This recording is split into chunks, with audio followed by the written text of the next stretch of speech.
Hi friends, good morning. We are going to read a different story today called Caps for Sale. And this story is a fiction story. It is about a peddler, some monkeys, and their monkey business. So a peddler is someone who sells something. So we have read a story with peddlers in them before.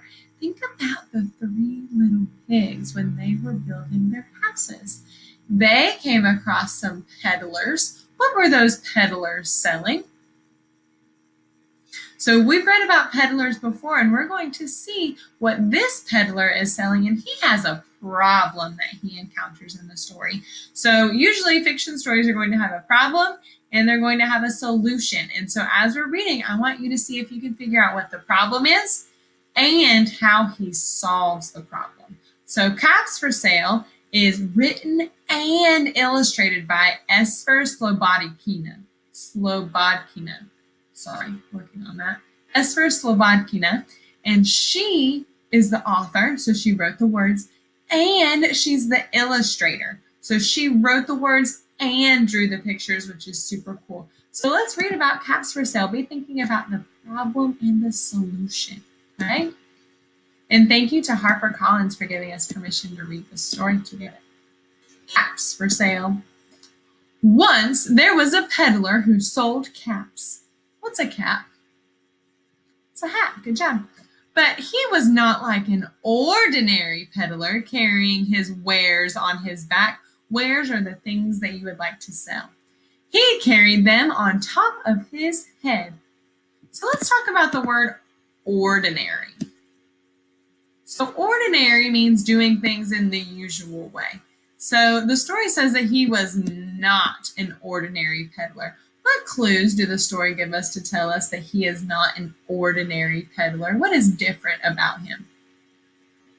He carries his wares, or the things he would like to sell, on top of his head. So peddlers are people who sell things, but they travel. They walk around when they're selling their things. So instead of carrying them in a backpack or bringing a wagon along with him, he carries all of his caps that he's selling on top of his head. Isn't that silly? First, he had on his own checked cap, then a bunch of gray caps, then a bunch of brown caps, then a bunch of blue caps, and on the very top, a bunch of red caps. He walked up and down the streets, holding himself very straight so as not to upset his caps. As he went along, he called, "Caps! Caps for sale! 50 cents a cap."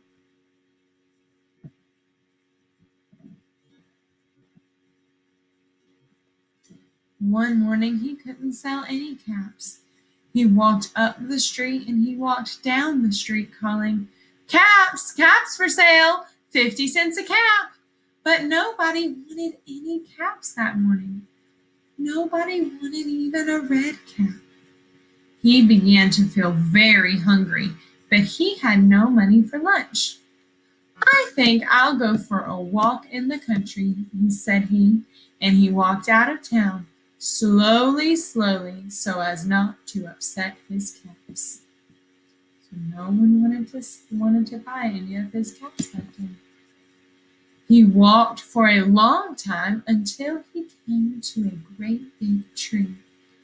"That's a nice place for a rest," thought he, and he sat down very slowly under the tree and leaned back little by little against the tree trunk so as not to disturb the caps on his head.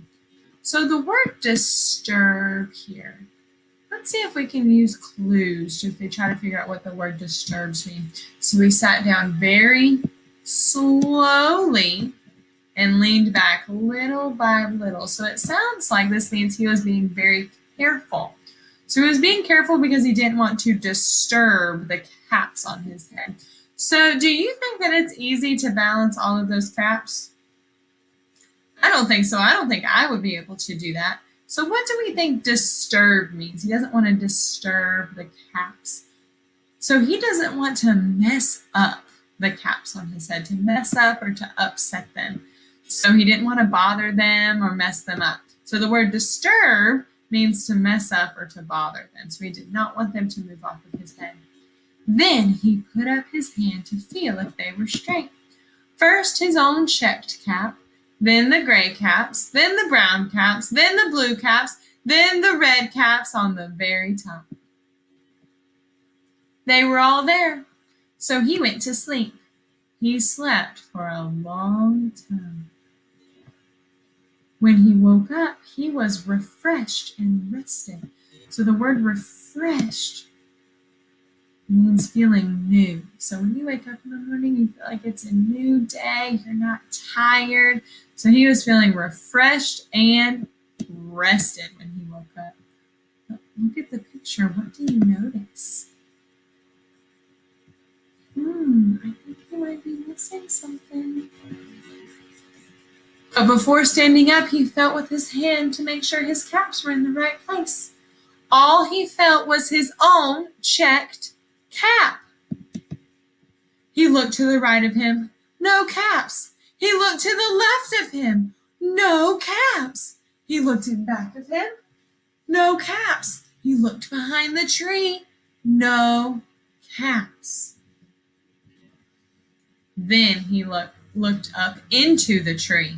And what do you think he saw? What do you think he saw? See if I can read your minds. Maybe some of you think he might see his caps up in the tree. Let's see. On every branch sat a monkey. On every monkey was a gray or a brown or a blue or a red cap. Oh my goodness, the monkeys took his caps. What is he going to do? What would you do if you were the peddler? The peddler looked at the monkeys. The monkeys looked at the peddler. He didn't know what to do. Finally, he spoke to them. You monkeys, you, he said, shaking a finger at them, you give me back my caps. But the monkeys only shook their fingers back at him and said, tz, tz, tz. This made the peddler angry. So he shook both hands at them and said, you monkeys, you give me back my caps. But the monkeys only shook both their hands back at him and said, tz, tz, tz. What are the monkeys doing? Doing the same thing that the peddler is doing. Now he felt quite angry.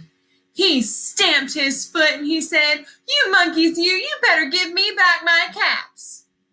But the monkeys only, you got it, stamped their feet back at him and said, zzz, zzz, zzz. By this time, the peddler was really very, very angry. So if you were the peddler, what would you do to try to get the monkeys to give the hats back? Do you have any new ideas for the peddler that he could try? Let's see what he does. He stamped both his feet and shouted, you monkeys, you must give me back my caps. But the monkeys only stamped both their feet back at him and said, zzz, zzz, zzz. At last, he became so angry that he pulled off his own cap, threw it on the ground, and began to walk away.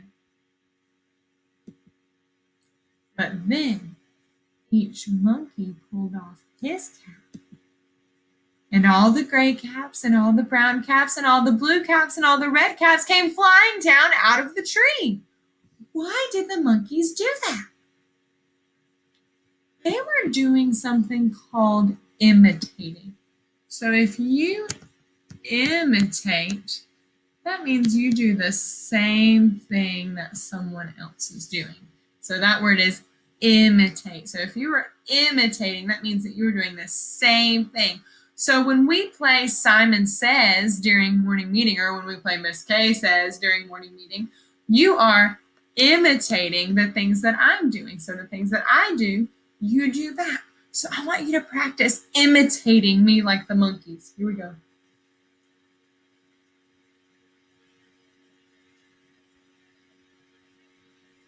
Are you doing the same things that I'm doing?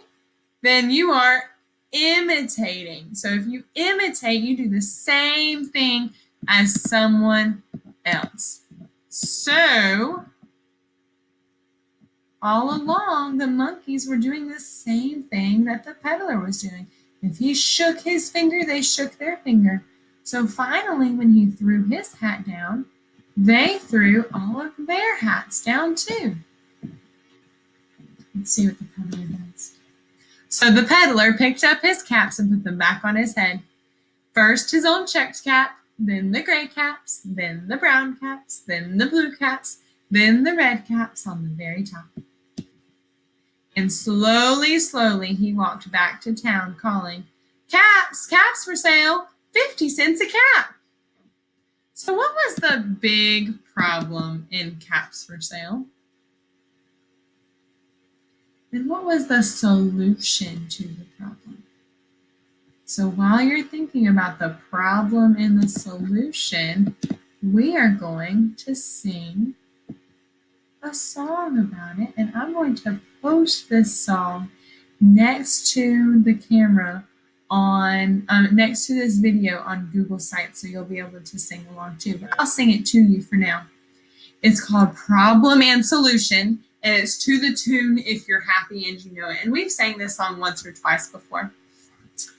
Oh, the problem of the book is what went wrong. Oh no! The problem of the book is what went wrong. Oh no! A dog is lost and that is bad. Sometimes problems can be sad. Oh, the problem of the book is what went wrong. Oh no! The solution is when everything gets fixed. Hooray! The solution is when everything gets fixed. Hooray! When a dog is safe and sound, the solution has been found. The solution is when everything gets fixed. Hooray! So if you would like to sing this song along with me, you can check out the Google site and the lyrics will be right next to the video. Okay, friends? Have a great day. Make sure you check out our Caps for Sale assignment in Seesaw so you can tell me all about the problem and the solution in this story. Have a great day. I'll see you soon.